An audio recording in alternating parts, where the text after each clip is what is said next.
ક્યારેય એવું બન્યું છે કે વર્ષોની મહેનતથી બનાવેલો પોર્ટફોલિયો રાતોરાત તૂટતો દેખાય અને ટીવી પરની દરેક હેડલાઇન જાણે ડર વધારવા માટે જ બની હોય?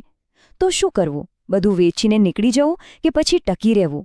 ચલો, આજે આપણે સાથે મળીને સમજીએ કે આવા તોફાની સમયમાં આપણા પૈસાનું રક્ષણ કેવી રીતે કરવું. યાદ છે આ તારીખ?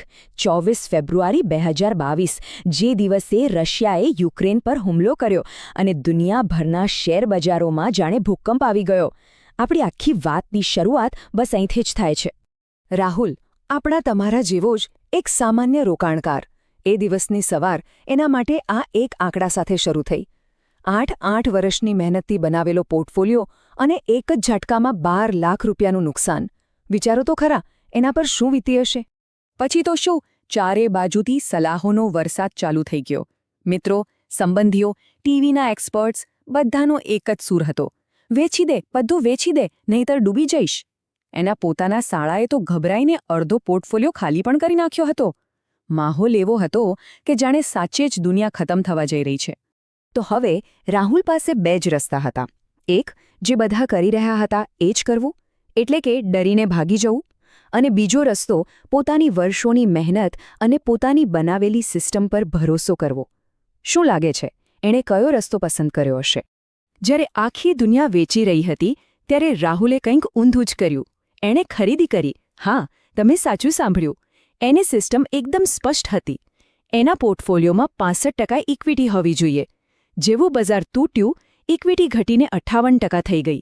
એણે તરત જ ડેટમાંથી પૈસા કાઢીને ઇક્વિટીમાં નાખ્યા. લોકો એને પાગલ કહેતા હતા, પણ રાહુલ પોતાની ભાવનાઓ પર નહીં, પોતાની સિસ્ટમ પર અડગ રહ્યો.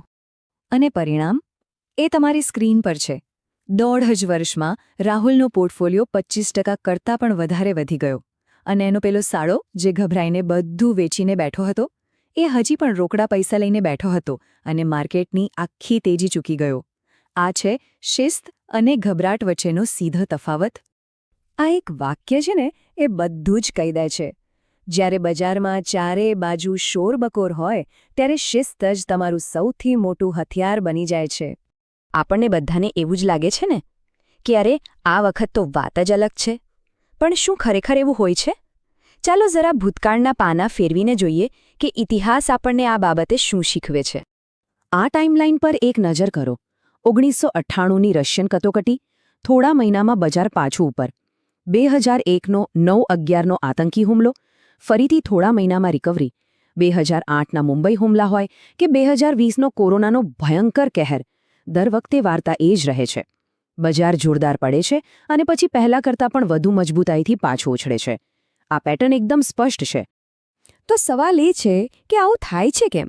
એવું તે શું છે કે મોટામાં મોટા ભૌગોલિક રાજકીય સંકટો છતાં બજારો લાંબા ગાળે પાછા ઊભા થઈ જાય છે? ચાલો, એની પાછળનું મૂળભૂત કારણ સમજીએ. આ સમજવા માટે બે પ્રકારના શોક વચ્ચેનો ફરક સમજવો પડશે. પહેલો છે સેન્ટિમેન્ટ શોક. આ એક વાવાઝોડા જેવું છે. થોડીવાર માટે બહુ ડર લાગે, બધું હલબલી જાય, પણ ઘરનું માળખું એમનું એમ જ રહે છે. યુદ્ધ અને આતંકી હુમલા આવા જ હોય છે. બીજો છે સ્ટ્રક્ચરલ શોક, જે ભૂકંપ જેવો છે. એ ઘરના પાયા જ હલાવી નાખે છે, જેમ કે 2008માં આખી બેન્કિંગ સિસ્ટમ સાથે થયું હતું. સારી વાત એ છે કે મોટાભાગના સંકટો વાવાઝોડા જેવા હોય છે, ભૂકંપ જેવા નહીં. જુઓ, શેરબજાર છે ને, એ લાંબા ગાળે ટીવીની હેડલાઇન પર નથી ચાલતું. એ ચાલે છે કંપનીઓની કમાણી પર. વિચારો, શું યુક્રેન યુદ્ધના કારણે આપણે બ્રશ કરવાનું કે ચા પીવાનું બંધ કરી દીધું? ના. TCS હજી સોફ્ટવેર બનાવે છે, ICICI બેંક હજી લોન આપે છે અને એશિયન પેઇન્ટ્સ હજી પેઇન્ટ વેચે છે. દેશનું આર્થિક એન્જિન ચાલતું જ રહે છે. સારું, તો આ બધી વાતો પરથી શીખવાનું શું?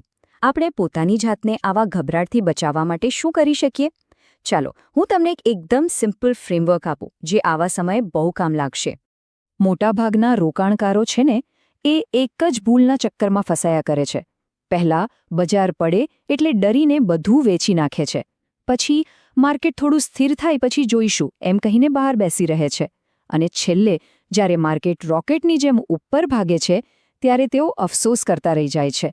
આ ચક્કરમાંથી બહાર નીકળવું ખૂબ જ જરૂરી છે. કહેવાય છે ને કે યુદ્ધની તૈયારી શાંતિના સમયમાં જ થાય છે. બસ એ જ રીતે બજારના તોફાન સામે લડવાની તૈયારી પણ જ્યારે બધું શાંત હોય ત્યારે જ કરવી પડે છે. અત્યારે જ નક્કી કરી લો કે તમારું લક્ષ્ય શું છે, કેટલું જોખમ લઈ શકો છો અને ક્યારે ખરીદ વેચાણ કરશો. આ નિયમોને એક કાગળ પર લખી લો. આ તમારું રોકાણનું બંધારણ છે, એને ભૂલવાનું નથી. અને જેવું તોફાન આવે, બસ આંખ કાન બંધ કરીને તમારા બનાવેલા નિયમોને વળગી રહો. ટીવી બંધ કરી દો, રોજ પોર્ટફોલિયો જોવાની લાલચ છોડી દો અને તમારી સિસ્ટમ કહે ત્યારે ડર્યા વગર ખરીદો અથવા વેચો. યાદ રાખો, આપણે કોઈ ભવિષ્યવેત્તા નથી, આપણે શિસ્તબદ્ધ રોકાણકાર છીએ. પણ આટલું બધું સમજ્યા પછી પણ મનમાં એક ખૂણામાં પેલો પણ જોવાળો સવાલ તો રહી જ જાય છે, ખરું ને? ચાલો હવે એ સૌથી મોટા પણ જોનો સામનો કરીએ અને સમજીએ કે અસલી જોખમ ખરેખર છે શું. અને આ એક વાજબી પ્રશ્ન છે. શું થશે જો આ સંકટ પહેલાંના બધા સંકટો કરતાં ખરેખર અલગ હોય અને બધું ખતમ થઈ જાય તો? આનો જવાબ એકદમ સીધો અને સરળ છે. વિચારો, 2 જ શક્યતાઓ છે. પહેલી, દુનિયા ખરેખર ખતમ થઈ જાય. જો એવું થશે તો તમારા બેંકમાં પડેલા પૈસા, શેર કે સોનાના બિસ્કિટ કશું જ કામ નહીં આવે. ત્યારે તો ખાવાનું અને પાણી જ સાચી સંપત્તિ હશે. અને બીજી શક્યતા, દુનિયા બચી જાય, જે દર વખતે બચે છે. જો તમે દુનિયા ખતમ થવા પર દાવ લગાવ્યો હશે તો તમે આખી રિકવરી ગુમાવી દેશો. તો પછી સમજદારી શેમાં છે? આ 2 શબ્દો વચ્ચેનો તફાવત હંમેશા યાદ રાખજો. અસ્થિરતા અને નુકસાન. બજારનું 20% ઘટવું એ અસ્થિરતા છે. એ કાગળ પરનો ઘટાડો છે જે કાલે વધી પણ શકે છે. પણ જ્યારે તમે ડરીને એ 20%ના ઘટાડા પર વેચી દો છો ત્યારે તમે એ કાગળ પરના ઘટાડાને વાસ્તવિક અને કાયમી નુકસાનમાં ફેરવી દો છો. આ નુકસાન બજારે નહીં, તમે પોતે ઊભું કર્યું છે. અને છેલ્લે બસ આ એક વાત ગાંઠ બાંધી લેજો. દુનિયા હંમેશા ડરાવણી લાગશે. ટીવી પર હંમેશા બ્રેકિંગ ન્યૂઝ અને લાલ પટ્ટીઓ ચાલતી જ રહેશે. પણ તમારો પોર્ટફોલિયો એકદમ શાંત અને કંટાળાજનક હોવું જોઈએ, કારણ કે લાંબા ગાળે પૈસા ઉત્તેજનાથી નહીં પણ શિસ્ત અને ધીરજથી બને છે. ગભરાશો નહીં અને શિસ્ત સાથે રોકાણ કરતા રહો.